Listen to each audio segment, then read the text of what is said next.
I want to start with a 6-time Emmy Award winner for his work on Succession and Last Week Tonight. Please welcome the show's creator and writer, Will Tracy.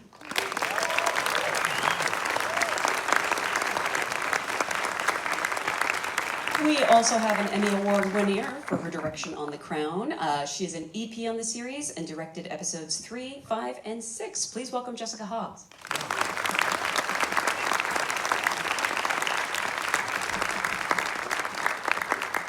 Finally, we are so fortunate to have the Chancellor here herself. She is, of course, an Academy Award winner, a multiple Emmy Award winner. She also serves as an EP in the regime. All hail Kate Winslet.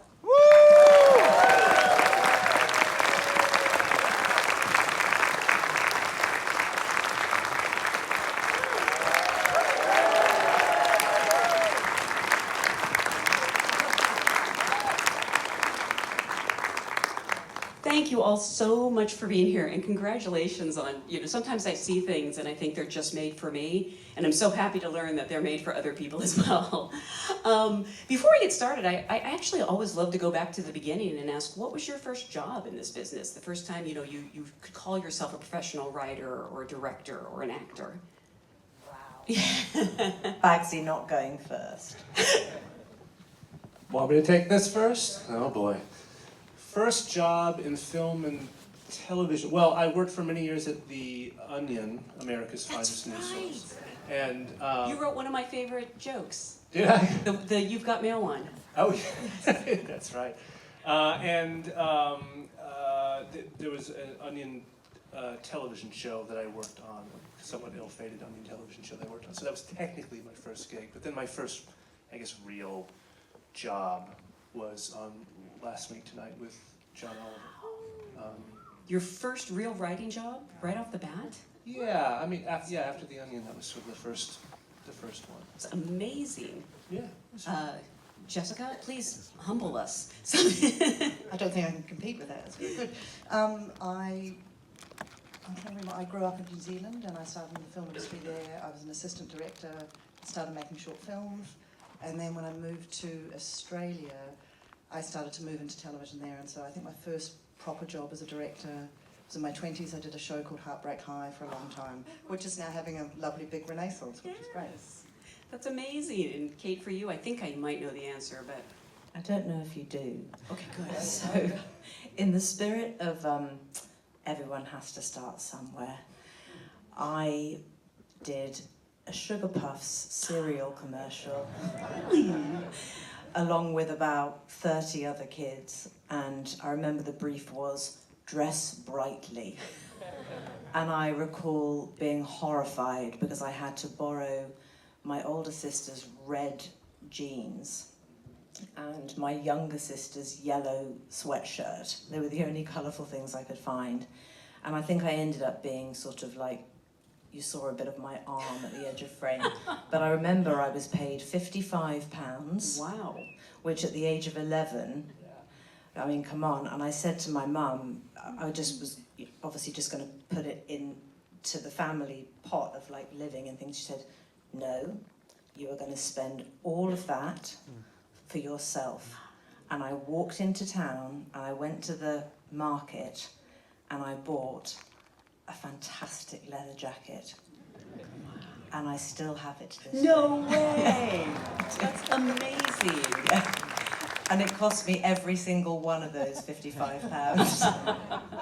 See, these usually people are like, I started at McDonald's or something, or I started in the mailroom. So when you come right out with Last Week Tonight... It wasn't right out. And I really very small part of the success of that show. But, I really thought you were going to say Heavenly Creatures was your first professional job. So Heavenly Creatures, it's funny actually, because I was thinking about this the other day, because my father is staying with us at home in the UK at the moment, and I remember he drove me to London. I lived outside of London at the time, about an hour and a half away, and he drove me because I couldn't afford the train fare, and they couldn't afford to give me the money for the train fare. He said, I'll drive you, it's going to be fine. And I remember sitting beside him in the car on the way there, holding a whole film script in my hands. And I said, oh, Dad, God, imagine if I got it. And he just looked at me, put his hand on my leg, And he said, "You will." And it was something about him saying, "You will," with this just steady calm. I thought, yes, I will. And I just remember carrying that kind of quiet determination. And I often say it to younger actors now if they say, "Oh, how do you, when you walk in the door and you're nervous and you're auditioning for a job, how do you prepare your head?"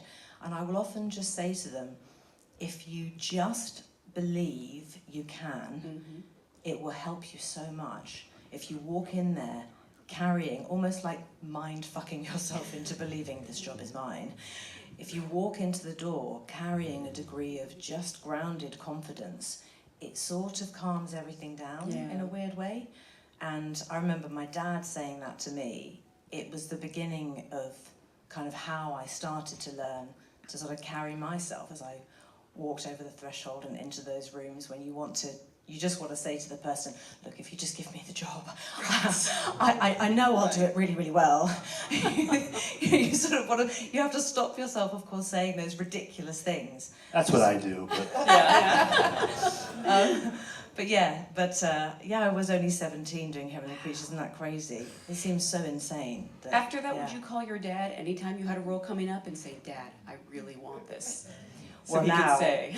My children phone my dad Really? and they You're say, kidding. "Granddad, I've got this self-tape to do." "Oh, yeah, you'll be fine, you'll be fine." It's very sweet. Love that. Well, again, congratulations on a wonderfully worked and timely series.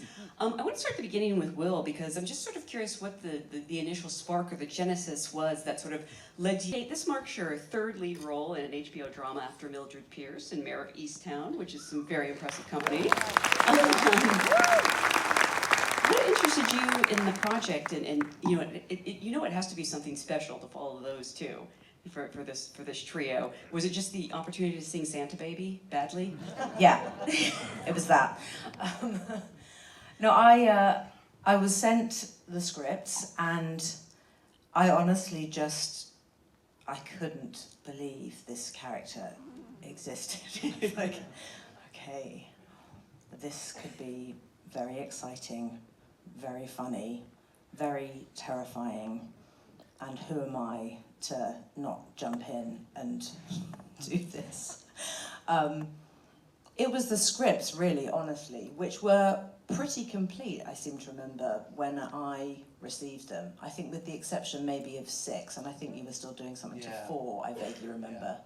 But that in itself is actually quite unusual. I mean, when I was sent Mayor, Brad Inglesby had only written episode 1 in its entirety. And he had his series overview and he'd sort of sketched out the other episodes. But so they come in different ways. And I also remember when I met with Todd about doing Mildred Pierce, he and John Raymond had only written the first 2 of 5. Wow. So this was really unusual and such a delight for all of us actors because we got the whole story. And that was incredibly thrilling because we were able to fully understand this surreal, unreal, satirical universe that we were being invited into. And that for me actually was incredibly important because as I was putting together the building blocks of how I was hoping to play her and the things that we wanted to weave in that underpinned how unhinged she is and her permanent mental health crisis and the fact that she hasn't left the palace for well over 2 years, you know, these things had to come from a much, much deeper place. And to have the fully fleshed out backstory with her father so present for me was really important because I felt that emotionally her troubles pretty much began with him. And that was the beginning of how I was able to kind of structure who she meant for me and finding a way of playing someone so kind of terrible in hopefully a truthful way that made me feel that I had some, real grasp on her trajectory. It was a very complicated process and we kind of all did it together because there were just so many of us and everyone had so many fantastic ideas and it was a really collaborative experience for us all. But Kate really whipped a lot of that stuff with the father into shape. That, I mean, she's been kind, saying that all the scripts were complete, but there was quite a bit in that kind of emotional architecture, the backstory of the family and the character, that was not there yet at all. And Kate was very instrumental in that. And I would be just thinking about episode 6 and how hilarious it was, and I would turn to my husband and I'd say, "I'm sorry, I just got to quickly put the light on." There's this thing that happens in episode 6. And I would just ream off hilarious moment after hilarious moment. I mean, my God, it's just a riot, isn't it? It's really just a riot, episode 6. It was a huge amount of fun to shoot, actually. We were so, well, it was hard. It was quite cold, hard, but it very was fun. cold, yes. The cars and things, but it was a lot of fun. I mean, Carl, who plays Thomas, who's a beautiful Austrian actor, he was Yes, so, Thomas, my yeah. love. He was such a pet. No, do you know, really, he was an angel. And actually, I improvised a line which was cut, which was very funny. No, I don't want to talk about that. It was really funny. It was me being funny and excellent. And I improvised a line where I said, "He's an angel, he's practically got wings." And I thought it was going to make the cut. No, it didn't. It did You for a see, it long doesn't matter time. how much power you have. These bastards will just take you down. It's really unfair. Do you know? One tries. Well, so it was such a process for me trying to understand who she was. It's so boring, isn't it, when actors talk about process, but I'm really sorry. But it never made sense to me to speak like myself. It didn't make sense. Also, but I didn't quite know what that meant or what I was going to do about it. I just knew that I had to find something that didn't feel too close to me, partly because the show was originally called The Palace, and we have seen so many wonderful dramas, case in point The Crown, which feature monarchy. And I knew that we were collectively responsible for setting and establishing a tone right away that invited an audience into a place that was somewhere else. It was not a monarchy, and that this wasn't me playing a performance that was something like a queen or somebody like that. So when I started to think about it, and I started to think about Elena's childhood and how troubled it clearly had been with this phenomenally difficult man and a bizarre relationship that they obviously had, it made me think about things that really can bed in for children when they experience trauma when they're young. And out of that came a conversation, several conversations I had with a neuroscientist who talked to me about the impact that can have on speech and social interactions and a person's inability to function in a coherent way in the real world, just socially. And so when we all started to talk about it more and more, it started to make sense that along with everything that she is, the mask of her, the clothes, the hair, how there was something hidden underneath that. That was something that was built in, because I just felt she just can't be this perfect presentation. It's got to be a mask. It has to be a front. And so as soon as that idea really settled in, it opened up a whole world of things that I could try and hide. And part of that was this way in which she speaks that's clearly troubled her a lot in her life, and that she's had to get quite good at hiding from her people and hiding from, in a way, herself and her idea of herself, because she wants to be perfect. But of course she mustn't be perfect at all. And then when the idea came up about her hair, you know, the conversations happen with hair and makeup. What do you think the hair should be like? In this colour or this colour or this colour? And when I realised, oh my God, she should be wearing a wig, and we should play it as a wig, and underneath it is this terrible other thing that she's had to live with and hide, suddenly the character really bedded in for me and made sense, much, much more. And I was so grateful to have so much support on these ideas, because it would have been quite scary. Yes. there were a lot of things that we had to make sure we fully understood. Episode 4, the sort of menopausal episode.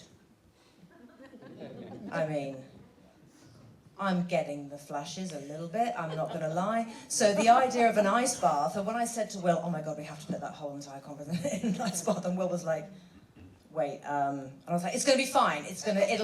Honestly, it's going to be funny. It's going to be fine. But yes, we did have to make sure that every single one of those beats was hit with a degree of authenticity and, of course, understanding of what we were talking about.